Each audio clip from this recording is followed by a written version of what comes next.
عمرې ارزانې شوي دي ماشاءالله ریټونه ډېر کم شو او کم سے کم میرا 40,000 روپے کم سے کم په یو عمره کې فرق راغلی دی جناب ماشاءالله. او بله خبره ده چې موږ په مکه مکرمه کې 3 سٹار هوټلې ونیولې ماشاءالله 2-3 سٹار هوټلې ماشاءالله او د روډ په غاړه باندې دي دا نه چې په کوڅو کې ځه تو مې دې مخکې څخه کسان لږ خبر شوي او هوټلې ختمې کړې نوې هوټلې ماشاءالله واغېستلې 3 سٹار هوټلې په مکه مکرمه کې په مدینه منوره کې انشاءالله د منټونو په حساب به تاسو سره موږ درکو فاصله درکو صحیح ده مناسب مزدوري به درکو چې کوم خبرو وکړو قبل انشاءالله کو دا ګور د هر دویمه درېم ورځ پس ماشاءالله موږ سره ګروپونه روان دي ګروپ نه ګروپونه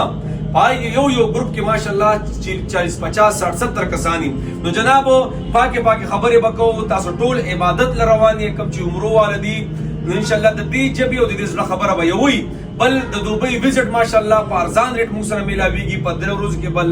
د دوبۍ وزټ درکو